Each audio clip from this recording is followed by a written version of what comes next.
Hey, what's happening? Shane on the Plus. Thanks for checking back in. Wanted to give an update, spend a little bit of time. So Ideas Fest was insanely busy, really great, bumping heads with a lot of different entrepreneurs, seeing a lot of different ideas and concepts being brought to market, which was really exciting. Since that, this week's been pretty hectic. So myself and my wife were invited to the Canary Wharf Group Life Sciences Lab by Associate Director there, Murray. So we got to spend some time over there, which was really exciting. Amazing to see what Canary Wharf Group are actually doing in the area, and what the vision is for the long term with their labs and the development of innovation. So really amazing to actually be in this place where so much is going on and we just may not be entirely aware of everything that's taking place. So really exciting, especially with the recent news of what's happening in the UK with tech and everything. So, you know, things are happening, which is great. Really wonderful to see that. So that was one thing. I was also at another event. Had quite a few VC conversations, some friends, some other people that I've met or been introduced to, and some really interesting things. So I'm an extremely ambitious person. You know, we thought of this idea on the 14th of April. That's when I thought of ONDA Plus. 5 months and I don't know, like 5 days or 6 days, whatever, 5 months and a week difference, and here we are on Kickstarter. So we've been super aggressive, and I think what I understand to be true as well is, you know, I've helped so many businesses in the past, so many different scenarios, but this is a whole new realm of what I'm entering right now. So it's AI, Internet of Things, as well as VC's investment, going to market with something quite new, you know, completely innovative. Really, it doesn't exist at the moment. Wearables are a new thing, so this is a battle that is best fought with a team. So I'm taking a little bit of a step back. I'm going to slow down a little bit, have some conversations with some really interesting people and partners that I've been able to meet at level 39 in One Canada Square as well. So some amazing conversations with people and potential. There's a lot of potential with working with other VCs, and venture capitalists is what VC stands for, just in case you didn't know. So loads of potential taking place and potential conversations. Really exciting. The difficulty is, of course, managing so many things. So billboards as well. I mentioned to you guys, there'll be some billboards. That's been another battle. I paid a fair few thousand for a bunch of billboards, like 14 billboards, to run from, I guess, the 19th to the end of the month, to the end of the Kickstarter campaign. Set it all up, did the designs, everything was done. But then after speaking to the advisors and people that know a bit better, saying, look, you know, you need advisors, you need someone in a medical background, you can support with that, you need someone with a technical background and a commercial background, and I sort of agree. You know, this is, I've helped many SMEs, and, you know, spoken to corporates, but this is a realm that I'm entering into. You know, competitors in my sector, I guess my direct competitors, you're talking Google, Apple, Samsung, Huawei, Garmin, Amazon. You know, there's all these the biggest players on the planet, and I'm a one-man band living in London, trying to build out something that the world needs. So definitely need the team on board to support. So on the search for 3 advisors or a co-founder who can bring all of the elements together, I guess. So yeah, that's the situation I'm in, because I feel like if I'm going to put in all the effort and money into marketing and really blow out hard, it doesn't make sense to do it with a team of just, I guess, myself as the front man. You know, I've been doing things in the wellness space, I guess, my whole life, really helping people with the problems and overcoming challenges, as far as I can remember. But back to like college days, again, I'm not a social media person, so you wouldn't have known that, be me posting them online and doing that all the time. But naturally, when it's business related, then it's this thing where, yeah, I'll bear the brunt and I'll put myself out there and I'll talk on camera and I'll share my life a bit and share my opinion, share my challenges, because yeah, it helps also build a brand, build, help people. And I've always been a believer of helping people and doing things like that. an NLP coach, age of 20 to 22. So I'm an NLP practitioner, an NLP coach, qualified. I never really liked to charge individuals. It's more businesses. I was doing more business consulting. Had a few clients that I did charge people-wise, but mainly it was free because I want to help people. That's the point. I don't want to charge people for something I'm willing to give for free. Businesses is a different situation. But again, like, if you know me personally, you know I was memeing a lot when I was younger, trying to help inspire people, trying to help motivate people. But again, there was no reason for it. There was just me doing it for fun, I guess. ONDA CBD, the CBD brand I had, and inspired by Shane when I was life coaching and business consulting. These are things that I've always done and want to help people with, essentially. And more recently, I guess, was Changes Here. So I had a YouTube channel, Changes Here, I think 777, where I was basically creating videos with AI. So AI images, I cloned my voice with AI, and I was doing that, and that actually is what led to ONDA Plus. It was an iterative process where I was realizing what I was capable of building out and doing, using different technologies, and then realizing actually I can do more. There's more I'm able to achieve. There's more I can do, because as you go further down, or further, as you go further, you're able to see further, essentially. So your decisions change because the potential, the prospects, what could potentially be achieved changes. You can do more. So that's basically what's happened here, and I'm doing something that I feel is really needed. Isn't being done at the moment, and even yesterday at this event, someone was saying to me, "Oh, well, Whoop does this, look," and showed me like the stress thing, and it's completely different.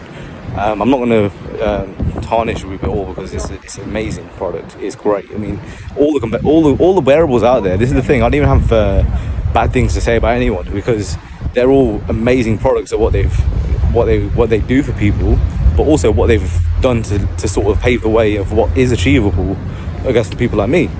And I want to inspire people to know that you can do these things, and it's a starting point of, I guess, your choices. Your choices will dictate the habits that you have. The habits you have will create the life that you have. The life you have is a mirror of how you see yourself. You'll attract things that are you, essentially.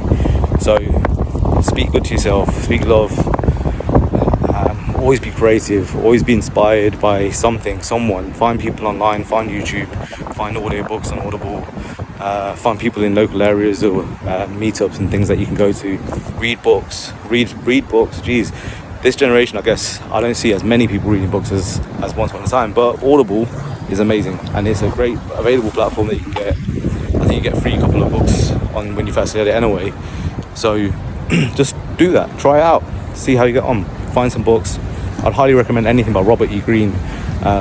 So many books that he's done that are just fantastic. Napoleon Hill, even 50 Cent's got a great book. I mean, there's so many things that you just have to find what interests you, what motivates you, what you're interested in, and then I hopefully take some inspiration from the people that you look up to, and then look within.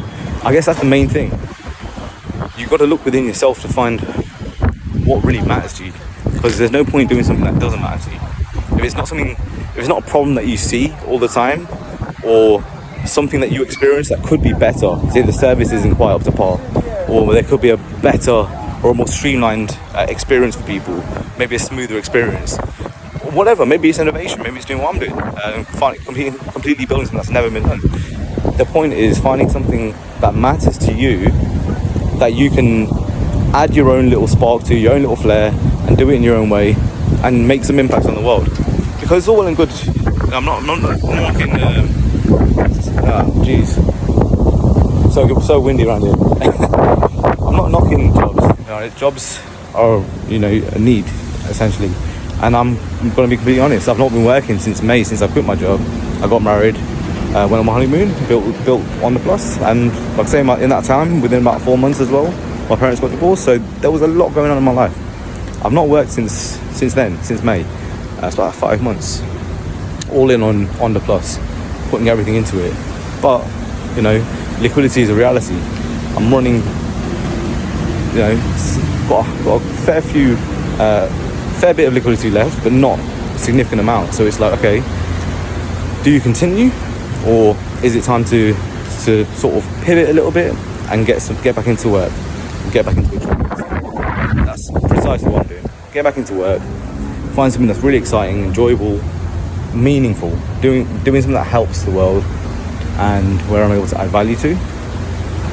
Because the hardest stuff now with ONDA Plus has been done. I built out in 5 months what it normally takes companies 12 to 18 months to achieve. So I've done quite a lot in this time. By being super agile, being a one-man band allows you to be flexible and fluid, so you can pivot and chop and change as you want. You know, I was having I guess challenges with a large company, and within a day or two I pivoted and rebranded completely to ONDA Plus. So it shows you how quick and easy you can do these things when you're small, you're nimble. When you're a bigger company, you've got people that you have to communicate with. It takes a lot longer, a lot more time. So use your advantages, use your strengths as a one man or a one girl, lady, a person, or whatever. You know, to use your strengths that you can pivot and change, and you know, as you get further, you will see that you can do different things. You will say, oh, I can do this now, I can do that, well, that fits there. And you're never going to come up with a direct, immediate answer straight away. Like I say, I've done loads of things. This is like my 5th or 6th business that I've had. I was partnered with a lot of them with partnerships. But this is, you know, essentially the 6th business. So it's not my first rodeo. I've done these things many, many times, and I've consulted many, many times. But when they get to a stage of innovation and things that you just don't have the caliber for or the knowledge, you need to know where you're strong, where you're weak. And ultimately, I'm happy to say and put my hands up, look, these are things I'm not the right person for. I'm not the best person at driving us forward with the caliber of the medical or the technical or even the commercial, you know, because I've never got to beyond the SME stage. So this is where, and this is I'm telling this stuff, and I'm always being authentic and always being completely honest about me and what I'm going through and what's going on in general. But I want to tell you this stuff because it's important that you realize it's never a perfect thing. It's never plain sailing. The luck that I have by being at the Canary Wharf Group Life Sciences, you know, with the associate director, by being at level 39, meeting different VCs and stuff, it's not luck. It's luck by putting myself there. If I didn't go there, I wouldn't get the opportunities. If I didn't make the outreach or comments on social platforms, they wouldn't know I exist. I wouldn't be recognised. So, and prior to that, if I didn't study tech a year ago or so, or 2 years ago, I wouldn't be competent enough to speak about this stuff or manage a tech studio like I did in my last job.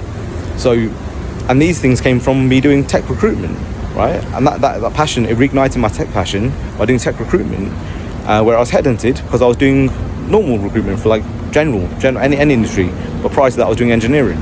So from the tech recruitment, it sparked my interest, and I got made redundant there, you know, So I thought, look, these tech guys aren't looking for work. They're in really comfortable positions. So I thought, I'm going to retrain, and I'm going to get into that position, because you could offer them more money, more interesting work, progression, nearer to home, whatever it could have been. And they wouldn't want to move. So I was thinking, look, we're missing a trick here. The world is going one way. Let's keep up with it. So that's why I retrained. And it was 2 years ago. I spent about $1,000 to retrain. So anyone can do this. Remember, I've got brain damage. 20th of January 2009. I was in a coma, lost my memory, my short-term memory, my speech, my confidence, all the movement in this left arm. On the coma scale, I was 32 out of 33. Normal people walking around are a 0, you know. That was the old coma scale. I was 32 out of 33. 33 is vegetative state. So I taught myself to speak, taught myself to move, taught myself that, look, or told myself and convinced myself that, look, just because that's the stats, 0.01% live, and then beyond that recover, and beyond that do what I've done.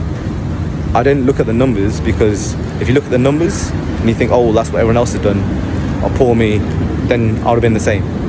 I never looked at it. I thought, have I peaked at 20? I did the best I could at 20 years old. Made 70 something grand a British Gas, bought a Beamer at 19. You know, I was living good. But is that the best I can do? And I was even thinking that when I was at British Gas, before all the chaos kicked off, and I was thinking, I'm just a gas and electric salesman. Can I do more in my life? And then the accident happened, and you know, a lot of madness. So I want to give you guys the real, like I want you guys to know the real journey, that look, anyone can do this. If I can do it, if I can literally take the steps to get me to this place, to live in a place of dreams, to work on my dream, to have the wife of my dreams, to literally live a dream, it comes from choices. If you're flying with pigeons, you can't soar with eagles. So you got to look at your circle. Are they keeping you contained into a person that you were, or are you advancing and pushing forward and evolving yourself and bettering yourself, or wanting different things, but that old circle is holding you back? Then you need to make the decision, the selfish decision that you choose yourself and you pick yourself and your future, and you do what's best for you, and you follow that path. Because the only thing that's going to happen is you're going to regret it if you don't. Because in a year's time, a week's time even, a month's time, 10 years time, you look back and think, that time was wasted. If I wasn't there doing this and that with these people, wasting my time, doing nothing, I could have been actually doing the thing I really wanted to do. And I know that from experience. When I've done that many times with friends, wasting time and thinking, I wish I was putting time into learning about Bitcoin, for example. I was in Geneva, understanding of knowing about Bitcoin, not involved in it because I'm too busy prattling around my friends, right? Is that an excuse? Am I blaming my friends? No, I love my friends. They're amazing. They're the people that really were there for me in Geneva at the time when I needed them most, right? They were the only people that were there for me. But do I think I could have been more selfish and actually put more time into my work and my studies and actually learning about Bitcoin, so I could have had an opportunity to get in early on? Yeah, and make absolutely life-changing money. Absolutely, of course I do. But I'm sure everyone feels the same way and thinks, why didn't I buy it? The thing is, I was a financial consultant in Geneva, talking about it, knowing it was on my radar. I've been told about many people to buy it and didn't. So it was even more of an obvious thing for me to miss and to kick myself about. But you can't kick yourself forever. You kick yourself, all right, you know what? Learn from the mistake, move forward, keep going. Because it doesn't matter how many times you fall back or fall off the horse, just get back up, keep going, keep going. That's all that matters in life. Anyway, been a bit of a long one because of the lack of updates that I've been giving, but still windy. But yeah, been great. I've got another busy day ahead, so I'll keep you posted, but have a good one, guys. Peace.